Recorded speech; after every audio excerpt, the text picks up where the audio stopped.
Alright, so if you're still watching, that means you've completed lesson 1 and 2 already. Think you got it so far? Cool. Here's lesson 3.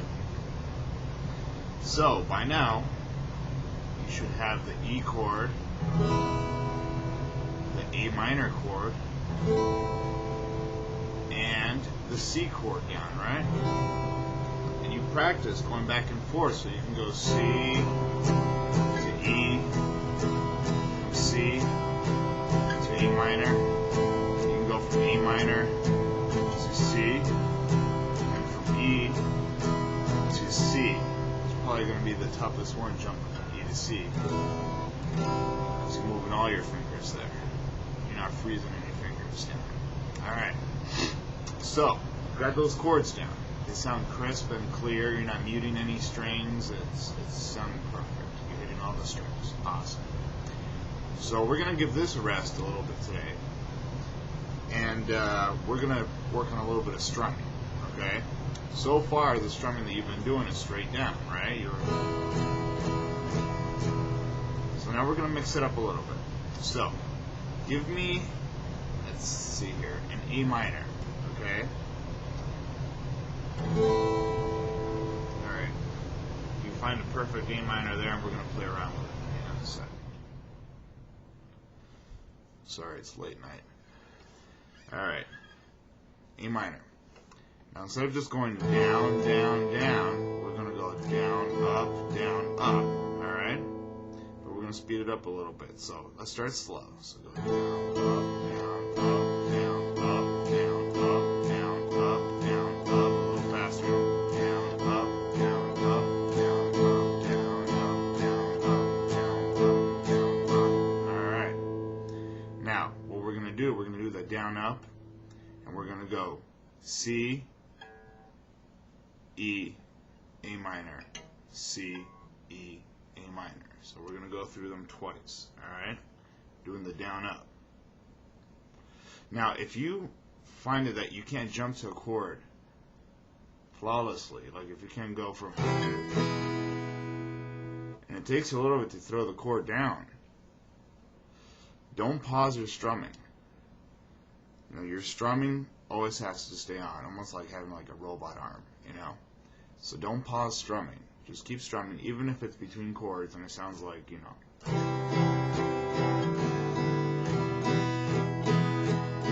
Even if it sounds like that, that's cool. You can't be playing a song and pause because there's a tough chord that you have to jump to. Sometimes you just gotta fake it till you make it, you know? So keep the arm on robot, keep it on autopilot, you know? Just keep it strumming. Now, also one more thing I want to teach you. Whenever you're throwing down a chord, the easiest way to throw it down is to always lead with your pointer. So your index finger. You're always going to lead with this. What does that mean? It means that the first finger that touches the strings should be your pointer. Why? Okay. When your pointer goes down, the other fingers just follow automatically. It's like your dominant finger on your hand. So, you know, you just throw down a C, throw down a pointer, then the other two. Throw down A minor, throw down your pointer, then the other two just fall in place. Same thing about the E. And all the other chords we're going to learn too. Okay? At the end of this lesson, I promise I'll teach you one more chord.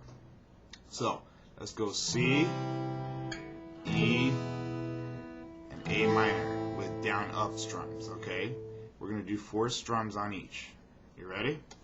Okay, C, E, A minor, and we're going to repeat it one more time. 4 down, up strums. So we're going 1, 2, 3, 4.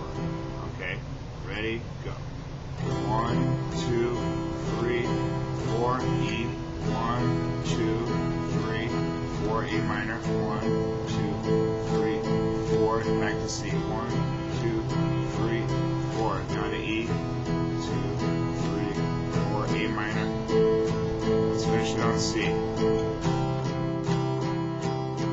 Okay, now we're going to change up the strumming a little bit, okay? We're going to go down, down, up, down, up, down, down, up, down, up. If you want, write it down on a piece of paper somewhere in front of you. That way you follow the strumming, okay? So down, down, up, down, up,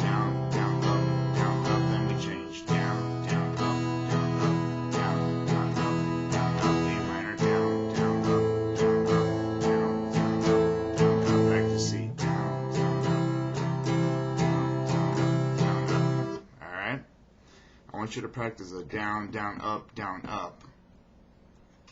just so it's a different kind of strumming. At first, you're going to be freaking out a little bit because your brain usually just does one thing at a time. And here you have to worry about the chords and the strumming. What I want you to do is practice it enough that the strumming just stays on autopilot, and then all you have to worry about is making sure that you get the chords down right. So.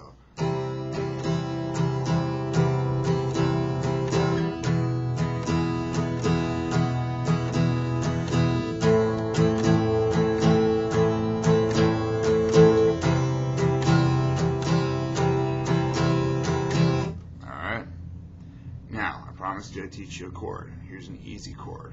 It's called the D chord. Alright? It's easy because it's only 3 fingers, and it's a very tiny chord, and they're all together. This is the chord right here. It's a very pretty chord. Alright? The way you're going to do that is always lead with what? Your pointer. So, your pointer is going to go on the 2nd fret, 3rd string up. So we have the pointer down. 2nd fret down, 3rd string up. Your middle finger is going to go on the 2nd fret, 1st string up. So the very first string right there is your middle finger. So you have basically these 2 fingers down now. Now you're going to put your ringer on the 3rd fret, 2nd string up. So you're making like a little triangle here. You see it? Now, when you got the little triangle made, it sounds like this. Alright? This chord's going to hurt your fingers a little bit because it's all like the finer strings. And, you know, it's alright because your fingers do need to get a little bit calloused over so you can play. So, if you're sitting there watching TV, alright, and, you know, you have nothing that you're doing, obviously you can't be playing guitar or practicing your chords or your strumming because people get pissed off. So, just kind of put your fingers on the strings. Mute the strings with the other hand and just kind of work your fingers like that.